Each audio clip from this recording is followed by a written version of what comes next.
Educação fundamental. Seu link. Mais seu comentário. Mais sua inscrição. Mais seu compartilhamento. Faz esse ensinamento semear. Nossa imensa gratidão. E introdução. Querido leitor, existem dois tipos de educação. A educação convencional, ou tradicional, e a educação fundamental que a Gnosis propõe. A primeira educação ensina através do acúmulo de informação e memorização do conhecimento, a segunda propõe uma educação com base na espontaneidade, na livre iniciativa, na comprovação e na autognosis, ou conhecimento de si mesmo. Naturalmente, isso nos recorda a advertência gravada na entrada do templo de Apolo, em Delfos: conhece-te a ti mesmo e conhecerás o universo e os deuses. Para transcender a educação convencional e chegar à educação fundamental é necessária a própria reeducação, transformando nossa forma de pensar, de sentir e de atuar. A educação de hoje é a educação do amanhã. A educação fundamental é a ciência que nos permite descobrir nossa relação com os seres humanos, com a natureza e com todas as coisas. Por meio desta ciência conhecemos o funcionamento da mente, porque esta é um instrumento do conhecimento e devemos aprender a manejá-la. A mente é o núcleo básico do eu psicológico. Esta ciência nos ensina de forma objetiva um modo de pensar por meio da investigação, da análise, da compreensão e da meditação. Nos instrui em como melhorar as recordações da memória valendo-se sempre dos três elementos: sujeito, objeto e lugar, chave sol. A liberdade criadora não pode existir jamais em uma mente estruturada, cheia de dogmas, conceitos caducos e inertes, tradições, costumes antiquados. Necessitamos liberdade para compreender nossos defeitos psicológicos de forma íntegra. Necessitamos com urgência derrubar muros e romper os grilhões de aço da mente para ser livres. A ordem sem liberdade é tirania. A liberdade sem ordem é anarquia. Liberdade e ordem sabiamente combinadas constituem a base da educação fundamental. As pessoas devem gozar de perfeita liberdade para averiguar por si mesmas, para inquirir, para descobrir aquilo que realmente é. Quando aprendemos a não nos esquecer de nós mesmos, quando aprendemos a dividir a atenção entre sujeito, objeto e lugar, poupamos energia criadora, sexual, para despertar a consciência. A atenção consciente exclui isso que se chama identificação. Quando nos identificamos com as pessoas, com os conceitos, com os eventos do dia a dia, vem a fascinação e esta última produz o sono na consciência. Há que saber pôr atenção sem identificação. Quando pomos atenção em algo ou alguém e nos esquecemos de nós mesmos, o resultado é a fascinação e o sono da consciência. A atenção dividida em três partes, sujeito, objeto e lugar, é de fato a atenção consciente. Quem queira despertar consciência nos mundos superiores deve começar por despertar aqui e agora. A disciplina e os estudos gnósticos nos ensinam a atenção consciente. A livre iniciativa. As pessoas vivem realmente uma vida mecânica e só sabem que têm que receber informação intelectual e conservá-la armazenada na memória infiel. Não pensam jamais sobre o que realmente é esta educação, vão à escola, ao colégio ou à universidade porque seus pais as mandam, por medos, por pressões sociais, por sonhos de estabilidade econômica. Nem aos estudantes, nem aos professores ocorre alguma vez perguntar-se: por que estou aqui? Para que eu vim? Qual é realmente o verdadeiro motivo que me traz aqui? Professores e estudantes vivem com a consciência adormecida atuando como verdadeiros automatos, vão à escola, ao colégio e à universidade de forma inconsciente, subjetiva, sem saber realmente nada do porquê ou do para quê. É lamentável ver tantos robôs recebendo informação que devem conservar na memória sem saber porquê, nem para quê. Os rapazes na faculdade só se preocupam por passar de ano, lhes é dito que devem preparar-se para ganhar a vida, para conseguir um emprego, etc., e eles estudam formando mil fantasias na mente com respeito ao futuro, sem conhecer realmente o presente, sem saber o verdadeiro motivo pelo qual devem estudar física, química, biologia, aritmética, geografia, etc. As moças estudam para ter a preparação que lhes permita conseguir um bom marido ou para ganhar a vida e estar devidamente preparadas no caso de que o marido lhes abandone ou de que fiquem viúvas ou solteiras, puras fantasias na mente. Passar de ano não significa necessariamente ser muito inteligente. Há pessoas que jamais estudaram e são muito inteligentes. Há algo mais importante que passar de ano, há algo mais importante que estudar certas matérias e é precisamente ter plena consciência objetiva clara e luminosa sobre aquelas matérias que se estuda. Os professores devem esforçar-se para ajudar os estudantes a despertar consciência, todo o esforço dos professores deve dirigir-se à consciência dos estudantes. É urgente que os estudantes sejam plenamente autoconscientes daquelas matérias que estudam. Fomos obrigados a estudar difíceis matérias e armazená-las na memória para passar de ano e depois, na vida prática, ditas matérias não só resultam inúteis, senão que também se apagam, porque a memória é infiel. Estudamos com o propósito de conseguir emprego e ganharmos a vida e mais tarde, se temos sorte de conseguir o tão anelado emprego ou se nos fazemos profissionais, médicos, advogados, etc., a única coisa que conseguimos é repetir a mesma história de sempre, matrimônio, filhos e morte, tudo isto sem nenhum esforço por haver despertado nossa consciência. O ser humano não só sonha quando o seu corpo físico dorme, senão que também sonha quando o seu corpo físico não dorme. E este sonho é dado pelo processo da identificação e da fascinação. A pessoa cheia de temores não se atreve a discordar da opinião alheia. A pessoa cheia de temores não pode ter livre iniciativa. Deveria ser a função de todo professor, evidentemente, a de ajudar a todos e cada um dos alunos de sua escola a estar completamente livres do medo, a fim de que possam atuar de forma espontânea, sem necessidade de ser mandados. É necessário dar-lhes liberdade de expressão criadora, espontânea e sem condicionamento de nenhuma espécie, a todos os moços e moças a fim de que possam fazer-se conscientes daquilo que estudam. A mente humana está degenerada pelo medo e pelo dogmatismo e é urgente regenerá-la mediante a livre iniciativa espontânea e livre de medo. A abolição do medo e a livre iniciativa darão origem à ação espontânea e pura. A criança atemorizada busca sua mãe e se apega a ela em busca de segurança. O esposo atemorizado se apega à sua esposa e sente que a ama muito mais. A esposa atemorizada busca seu marido e seus filhos e sente amá-los muito mais. As pessoas com medo imitam todos aqueles a quem se apegam. Imitam o marido, a esposa, os filhos, os irmãos, os amigos que lhe protegem, etc. A imitação é o resultado do medo, a imitação destrói totalmente a livre iniciativa. Por exemplo, nas aulas de pintura e desenho ensina-se aos alunos a copiar, a pintar imagens de árvores, casas, montanhas, animais, etc. E isso não é criar, isso é imitar. Criar não é imitar. Criar é traduzir, transmitir com o pincel, a árvore que nos encanta, o belo pôr do sol, o amanhecer com suas inefáveis melodias, etc. Mas a mente que vive escrava do que dirão, a mente que imita por temor a violar as tradições, as regras, os costumes, etc., não é mente criadora, não é mente livre. O novo só pode ocorrer onde não há medo, onde não existe imitação, onde não existe apegos às coisas, ao dinheiro, às pessoas, às tradições, aos costumes. Se queremos tornar-nos criadores no mais completo sentido da palavra, devemos fazer-nos conscientes de toda essa série de imitações que desgraçadamente nos aprisionaram. A educação fundamental ajudará os estudantes gnósticos, despertando-lhes a consciência e a inteligência. A livre iniciativa. As pessoas vivem realmente uma vida mecânica e só sabem que têm que receber informação intelectual e conservá-la armazenada na memória infiel. Não pensam jamais sobre o que realmente é esta educação, vão à escola, ao colégio ou à universidade porque seus pais as mandam, por medos, por pressões sociais, por sonhos de estabilidade econômica. Nem aos estudantes, nem aos professores ocorre alguma vez perguntar-se, por que estou aqui, para que eu vim, qual é realmente o verdadeiro motivo que me traz aqui?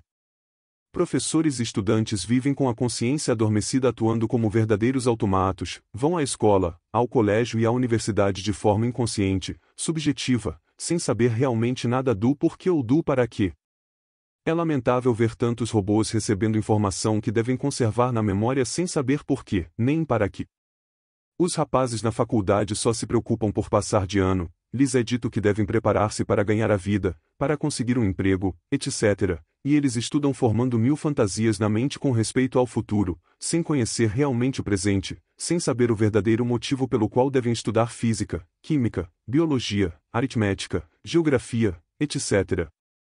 As moças estudam para ter a preparação que lhes permita conseguir um bom marido ou para ganhar a vida e estar devidamente preparadas no caso de que o marido lhes abandone ou de que fiquem viúvas ou solteiras, puras fantasias na mente. Passar de ano não significa necessariamente ser muito inteligente. Há pessoas que jamais estudaram e são muito inteligentes. Há algo mais importante que passar de ano, há algo mais importante que estudar certas matérias e é precisamente ter plena consciência objetiva clara e luminosa sobre aquelas matérias que se estuda. Os professores devem esforçar-se para ajudar os estudantes a despertar consciência, todo o esforço dos professores deve dirigir-se à consciência dos estudantes. É urgente que os estudantes sejam plenamente autoconscientes daquelas matérias que estudam. Fomos obrigados a estudar difíceis matérias e armazená-las na memória para passar de ano e depois, na vida prática, ditas matérias não só resultam inúteis, senão que também se apagam, porque a memória é infiel. Estudamos com o propósito de conseguir emprego e ganharmos a vida e mais tarde, se temos sorte de conseguir o tão anelado emprego ou se nos fazemos profissionais, médicos, advogados, etc., a única coisa que conseguimos é repetir a mesma história de sempre, matrimônio, filhos e morte, tudo isto sem nenhum esforço por haver despertado nossa consciência. O ser humano não só sonha quando o seu corpo físico dorme, senão que também sonha quando o seu corpo físico não dorme. E este sonho é dado pelo processo da identificação e da fascinação. A pessoa cheia de temores não se atreve a discordar da opinião alheia. A pessoa cheia de temores não pode ter livre iniciativa. Deveria ser a função de todo professor, evidentemente, a de ajudar a todos e cada um dos alunos de sua escola a estar completamente livres do medo, a fim de que possam atuar de forma espontânea, sem necessidade de ser mandados. É necessário dar-lhes liberdade de expressão criadora, espontânea e sem condicionamento de nenhuma espécie, a todos os moços e moças a fim de que possam fazer-se conscientes daquilo que estudam. A mente humana está degenerada pelo medo e pelo dogmatismo e é urgente regenerá-la mediante a livre iniciativa espontânea e livre de medo. A abolição do medo e a livre iniciativa darão origem à ação espontânea e pura. A criança atemorizada busca sua mãe e se apega a ela em busca de segurança. O esposo atemorizado se apega à sua esposa e sente que a ama muito mais. A esposa atemorizada busca seu marido e seus filhos e sente amá-los muito mais. As pessoas com medo imitam todos aqueles a quem se apegam. Imitam o marido, a esposa, os filhos, os irmãos, os amigos que lhe protegem, etc. A imitação é o resultado do medo, a imitação destrói totalmente a livre iniciativa. Por exemplo, nas aulas de pintura e desenho ensina-se aos alunos a copiar, a pintar imagens de árvores, casas, montanhas, animais, etc. E isso não é criar, isso é imitar. Criar não é imitar. Criar é traduzir, transmitir com o pincel, a árvore que nos encanta, o belo pôr do sol, o amanhecer com suas inefáveis melodias, etc. Mas a mente que vive escrava do que dirão, a mente que imita por temor a violar as tradições, as regras, os costumes, etc., não é mente criadora, não é mente livre. O novo só pode ocorrer onde não há medo, onde não existe imitação, onde não existe apegos às coisas, ao dinheiro, às pessoas, às tradições, aos costumes. Se queremos tornar-nos criadores no mais completo sentido da palavra, devemos fazer-nos conscientes de toda essa série de imitações que desgraçadamente nos aprisionaram. A educação fundamental ajudará os estudantes gnósticos, despertando-lhes a consciência e a inteligência. O que pensar e como pensar? Em nosso lar, na escola, os pais de família e professores sempre nos dizem o que devemos pensar, mas jamais na vida nos ensinam a pensar realmente. Existe por toda a parte uma tendência perversa de escravizar a mente alheia, de engarrafá-la, de obrigá-la a viver dentro de determinadas normas, preconceitos e dogmas.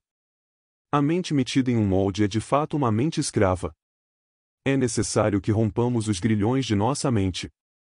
Nenhuma pessoa compreensiva deve aceitar jamais nada de forma dogmática.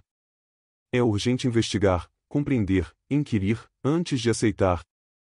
Em outras palavras, diremos que não há necessidade de aceitar, senão de investigar, analisar, meditar e compreender. Quando a compreensão é plena, a aceitação é desnecessária. Mahatma Gandhi não aceitava o ensinamento dos pastores, tampouco o rechaçava, só compreendia e respeitava. Muitas vezes dizia, eu sou brahmane, judeu, cristão, muçulmano, simplesmente porque compreendia que todas as religiões são necessárias, porque todas conservam os mesmos valores eternos. Por isso, onde a compreensão, a aceitação ou o rechaço sobram. A mente que não crê, a mente que duvida, é uma mente ignorante. O caminho da sabedoria não consiste em crer, não crer ou duvidar. O caminho da sabedoria consiste em inquirir, analisar, meditar e experimentar por si mesmo. A verdade nada tem a ver com o que você crê ou deixa de crer, nem tampouco com o ceticismo. A verdade é o desconhecido de momento em momento. A verdade não é questão de aceitar algo ou rechaçá-lo. A verdade é questão de experimentar, vivenciar, compreender. É absurdo que pessoas adultas cheias de preconceitos, paixões e preceitos antiquados atropelem assim a mente das crianças e dos jovens, tratando de moldar-lhes a mente de acordo com suas ideias obsoletas, torpes e antiquadas. Melhor é respeitar a liberdade intelectual das pessoas, respeitar sua prontidão mental, sua espontaneidade criadora. O fundamental não é ditar à mente das pessoas o que devem pensar, senão ensinar de forma completa como pensar. A mente é um instrumento do conhecimento e é necessário manejá-la sabiamente. A busca da segurança. Está demonstrado que o medo e a busca de segurança se encontram sempre intimamente associados. O homem que teme ver-se assaltado por ladrões, busca segurança em sua pistola. O país que teme ver-se atacado por outro país, comprará canhões, aviões, navios de guerra, armará exércitos e se porá em pé de guerra.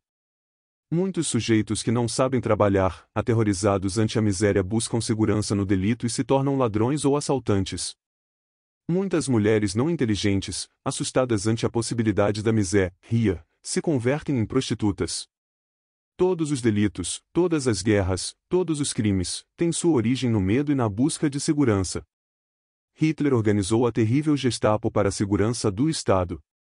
Não cabe dúvida que temia que lhe derrubassem e por isso fundou a sangrenta Gestapo. Hoje em dia o medo e a busca de segurança têm convertido o planeta em um espantoso inferno. Todo mundo teme, todo mundo quer seguranças. É necessário ensinar as novas gerações a não temer e a não buscar segurança em nada nem ninguém. É indispensável que todo indivíduo aprenda a confiar mais em si mesmo. O medo e a busca de segurança são terríveis debilidades que converteram a vida em um espantoso inferno. Saber escutar. Quando fala o professor, o conferencista, o auditório parece estar muito atento, como seguindo em detalhes cada palavra do orador, tudo dá a ideia de que estão escutando, em estado de alerta, mas no fundo psicológico de cada indivíduo há um secretário que traduz cada palavra do orador. Este secretário é o eu, o ego ou os agregados psicológicos. O trabalho de dito secretário consiste em mal interpretar e mal traduzir as palavras do orador, porque quer acoplar tudo o que se diz, por exemplo, às suas ideias e conceitos. Só em estado de novidade, de assombro, com uma mente espontânea, livre do peso do passado, em um estado de plena receptividade, podemos realmente escutar sem a intervenção desse péssimo secretário, diríamos também, tradutor mental, de mau agouro, chamado ego. Quando a mente está condicionada pela memória, só repete o que tem acumulado. Se queremos saber escutar, se queremos aprender a escutar para descobrir o novo, devemos viver de acordo com a filosofia da momentaneidade. Viver de momento em momento sem as preocupações do passado e sem os projetos do futuro. Nossas mentes devem estar sempre alertas, em plena atenção, livres de preconceitos, preceitos, a fim de ser realmente receptivas. De nada serve ter uma grande cultura acadêmica, se não sabemos escutar, se não somos capazes de descobrir o novo de momento em momento. Quem sabe viver de momento em momento marcha realmente pelo caminho da regeneração. A educação fundamental em todas as etapas da vida. Como se logra a educação fundamental na adolescência? É necessário compreender de forma clara e precisa o problema sexual dos adolescentes de ambos os sexos. Aos 14 anos de idade aparece no organismo do adolescente a energia sexual que flui então avassaladoramente pelo sistema neurosimpático. Este tipo especial de energia transforma o organismo humano, modificando a voz no homem e originando a função ovárica na mulher. Os alimentos que levamos ao estômago passam por múltiplas transformações e refinamentos até culminar definitivamente no sêmen, mencionado por Paracelso com o termo de enseminis, entidade do sêmen. O sêmen contém em si mesmo, em forma potencial, todos os germens da vida. O gnosticismo reconhece no esperma o caos de onde surge com veemência a vida. Os velhos alquimistas medievais tais como Paracelso, Sandivogius, Nicolas Flamel, Raimundo Lúlio, entre outros, estudaram com profunda veneração o enseminis da filosofia secreta para a preparação da pedra filosofal da alquimia. É lamentável que muitos jovens, por falta de verdadeira orientação psicológica, se entreguem ao vício da masturbação ou se desviem lamentavelmente pelo sendeiro do homossexualismo. Às crianças e aos jovens dá-se informação intelectual sobre muitos temas e se os conduz pela via do esporte, cujo abuso encurta a vida miseravelmente, desgraçadamente ao aparecer a energia sexual com a qual se inicia a adolescência, tanto os pais de família como os professores de escola, baseados em um falso puritanismo e em uma moral estúpida, se calam criminosamente. Há silêncios delituosos e existem palavras infames. Calar sobre o problema sexual é um delito. Falar equivocadamente sobre o problema sexual constitui também outro delito. Se os pais e mestres calam, os pervertidos sexuais falam e as vítimas vêm a ser os adolescentes inexperientes. Se o adolescente não pode consultar aos pais, nem aos mestres, consultará então aos seus companheiros de escola, possivelmente já desviados pelo caminho equivocado. O resultado não se deixa esperar por muito tempo e o novo adolescente seguindo falsos conselhos se entregará ao vício da masturbação ou se desviará pelo caminho do homossexualismo. O vício da masturbação arruína totalmente a potência cerebral. É necessário saber que existe uma íntima relação entre sêmen e cérebro. É necessário cerebrizar o sêmen e seminizar o cérebro. E o cérebro se seminiza transformando a energia sexual, sublimando-a e convertendo-a em potencial cerebral. Os adolescentes devem sublimar as energias sexuais cultivando o sentido estético, aprendendo a música clássica e folclórica, as belas artes como a escultura e a pintura, realizando excursões à natureza, aprendendo a arte da inspiração, meditação, vocalização, oração e devoção. É necessário abandonar radicalmente de forma definitiva o falso pudor e assinalar aos adolescentes de ambos sexos, francamente, todos os mistérios sexuais. Só assim poderão encaminhar as novas gerações pela senda da regeneração. Como se logra a educação fundamental na juventude? A juventude se divide em 2 períodos de 7 anos cada um. O primeiro período se inicia aos 21 anos de idade e conclui aos 28. O segundo período se inicia aos 28 e termina aos 35. As bases da juventude se encontram no lar, na escola e na rua. A juventude é fugaz. A beleza é o esplendor da juventude, mas é ilusória, não é duradoura. A juventude tem o gênio vivo e o juízo débil. Sem educação fundamental os jovens resultam passionais, bêbados, patifes, mordazes, concupiscentes, luxuriosos, glutões, cobiçosos, invejosos, ciumentos, valentões, ladrões, orgulhosos, preguiçosos. A gente jovem pode transformar-se e transformar o mundo se orienta pela senda da educação fundamental. Na juventude estamos cheios de ilusões que só nos conduzem ao desencanto. O ego aproveita o fogo sexual da juventude para robustecer-se e fazer-se poderoso. Ele quer satisfações passionais a qualquer preço, ainda que a velhice seja totalmente desastrosa. Como se logra a educação fundamental na maturidade? A idade madura começa aos 35 anos e termina aos 56 anos. O homem de idade madura deve saber governar sua casa e orientar seus filhos. Na vida normal todo homem de idade madura é chefe de família. É necessário possuir uma modesta fortuna, ou seja, uma casa formosa com belos jardins, uma fonte segura de renda, estar sempre bem apresentado e não passar fome. Isto é o normal para todo ser humano. Os chefes de família devem ser orientadores inteligentes, jamais bêbados, glutões ou tiranos. Todo homem e mulher maduros sabem por experiência própria que os filhos imitam seu exemplo e que, se este é um exemplo equivocado, marcará de tal forma seus descendentes. A mulher madura é a pedra fundamental do lar, posto que é a peça fundamental que sustenta sua família, com o amor, a compreensão e a orientação aos seus.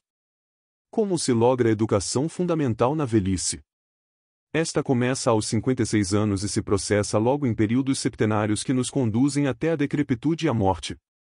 A tragédia maior dos velhos não reside no próprio fato de serem velhos, senão na tolice de não querer reconhecer que o são e na estupidez de crer-se jovens como se a velhice fosse um delito. O eu psicológico, o mim mesmo, o ego, não melhora com os anos e a experiência, muito pelo contrário, se complica e se torna mais difícil e mais trabalhoso. O eu psicológico dos idosos difíceis se autoconsola dando belos conselhos devido à sua incapacidade para dar feios exemplos. Os velhos vivem no passado. Os idosos são o resultado de muitos ontens e ignoram totalmente o momento em que vivemos, ou seja, são memória acumulada. A velhice tem um grande sentido de sossego e liberdade para aqueles que já dissolveram o ego. O ancião que se aprofundou no saber e o amor se converte de fato no farol de luz que guia sabiamente a corrente de inumeráveis séculos. O ancião mestre, que já não tem ego, é de fato a plena manifestação do ser divinal. O divinal como pai é a sabedoria cósmica, como mãe é o amor infinito e como filho é o verbo. Toda educação moderna se baseia no medo e na busca de segurança. Afortunadamente, vivem no mundo aqueles que de verdade desejam examinar profundamente todos os problemas de sua própria psicologia, com o espírito de inconformidade consigo mesmos e de uma rebeldia revolucionária rumo ao despertar da consciência. Existem dois tipos de rebeldia que estão já devidamente classificados. Primeiro, a rebeldia psicológica violenta. Este tipo de rebeldia é a do homem reacionário, conservador e retardatário. Segundo, a rebeldia psicológica profunda da inteligência. Este tipo de rebeldia é revolucionária. Neste segundo tipo, encontramos sábios da altura de Buda, Jesus, Hermes Trismegisto, Quetzalcoatl, ou seja, o transformador de si mesmo, o rebelde inteligente e intuitivo, os grandes paladinos da revolução da consciência. A educação fundamental deve ensinar às novas gerações nossa didática psicológica para a dissolução do ego. Enquanto exista dentro de nós o eu pluralizado ou ego, não somente prejudicaremos a vida de nós mesmos, senão que também amargaremos a dos outros. O verdadeiro objetivo da educação fundamental deve ser criar verdadeiros homens e mulheres íntegros, portanto conscientes e inteligentes. O indivíduo íntegro. Cultivar a capacidade e a eficiência sem a compreensão da vida, sem o conhecimento de si mesmo, sem uma percepção direta do processo de si mesmo, sem um estudo detido do próprio modo de pensar, sentir, desejar, atuar, só servirá para aumentar nossa própria crueldade, nosso próprio egoísmo, ou seja, aqueles fatores psicológicos que produzem guerra, fome, miséria, dor. Viver exclusivamente no nível superficial da vida, sem ter em conta os distintos terrenos e regiões mais profundos da mente de nossa própria psicologia, significa de fato atrair a nós e a nossos filhos miséria, pranto e desespero.